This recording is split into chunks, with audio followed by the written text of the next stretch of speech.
So let's take a look into the primary theories that are telling us what is maybe going on with education. So the primary way people would look at it is human capital theory, right? So this is the skills, knowledge, and experience possessed by an individual population, viewed in terms of their value or cost to an organization or country, right? So from the human capital perspective, we're talking about skills. We're talking about you took a course, and you can directly go out into the market and sell what you learned because you now possess this, right? There's definitely educational context where this seems to matter, right? If you take a class in app making and then go off and sell a lot of apps, yes, that is just directly human capital, right? Um, I tend to take a slightly different view. I've actually run cross national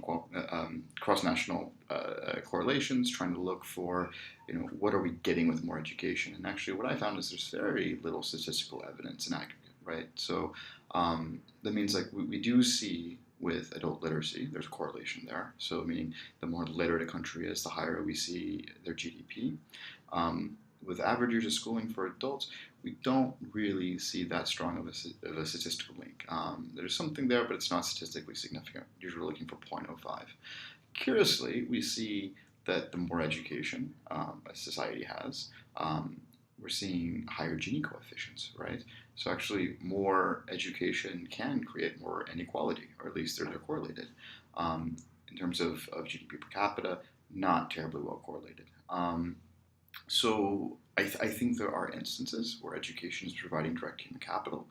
I don't think it's normal. Now, if you look at how EDB, the World Bank, Asia Development Bank, and places like that, how they talk about education, it's very much related to this human capital approach. I forget the number off the top of my head, but UNESCO was recently publicizing, I think, a pretty dubious claim that every dollar of education invested gets something like a $10 return on investment. Returns on investment in education are a very hotly debated topic. Um, we can get into why later. Ask me. So this is one theory, human capital theory, right? Now, other people look at social capital, right? So social capital, and have a picture of Sam from my favorite Hong Kong movie, which is Infernal Affairs, right? He's a gangster boss. Gangs are kind of like the archetypical example of social capital, right? And so a definition would be the aggregate of the actual or potential resources which are linked to possession of a durable network of more or less institutionalized relationships of mutual acquaintance and recognition. Sorry, that's a mouthful. Let me put it like this. I probably have my job here because of social capital, because my PhD advisor is a very prominent person, as is my co-advisor. Both of them are saying good things about me to people who were hiring at IED. When a job became open, I was asked to apply to it. I've been meeting these people in professional circuits, right? Because of who I know and who they knew, I had opportunities opening for me that perhaps other people didn't have. That means, let's say you have two people with the exact same CV. There's me, and I know people here, and they know people that I'm affiliated with, and then somebody who they don't know that the people, right? The person who has those connections is probably going to get the job. This is also the archetype of Guangxi, but it happens everywhere, right? It's a thing. Um, it's not always bad. I'll give one more example of social capital. One of my high school classmates wound up going to an Ivy League university, and he often told me that what he got from that wasn't just good teaching and high skills or even a prestigious degree. What he got from that I wasn't getting at a fairly lowly ranked university were connections, meaning his classmates and professors were people he would later work with. They were later colleagues. This is actually proven true for both of us in different ways, in that where I went to university, the University of North Florida, almost nobody has come to Asia, right? So there's I came out to China with almost no social capital. I had a little bit to get me my first job, but like those networks didn't really help me. And now that I'm in a field like this, my undergraduate social capital just hasn't helped me at all, right? Whereas perhaps somebody who started doing the kind of work that I do earlier at a better school, they would have come into the field with higher social capital that I didn't pick up until my master's degree. Let's look at the final way of talking about capital. This is cultural capital. And a lot of people take Bourdieu, Pierre Bourdieu, he writes a lot about this. So cultural capital will be the forms of knowledge, skills, education, and advantages that a person has, which give them a higher status in society.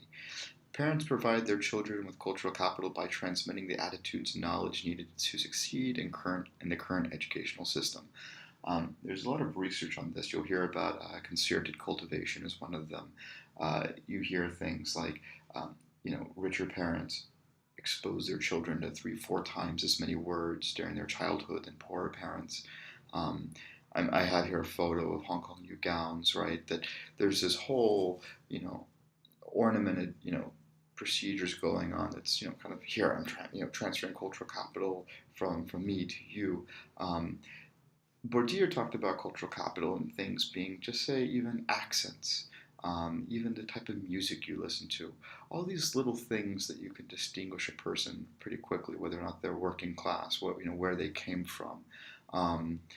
You could say in a sense maybe even take Cantonese. Cantonese could be cultural capital. It could also be social capital. It could also be human capital. It could be human capital if it's able to help you, get the jobs because they need a Cantonese speaker. It can be social capital because you're going to meet more Cantonese speaking people in Hong Kong, which is going to, open access to connections. But it can also be a cultural capital in that, people can maybe tell even from the Cantonese accent whether or not you're from Guangzhou or whether or not you're from Hong Kong, and maybe they want one person or the other, and they can use that to distinguish at the job market who they want.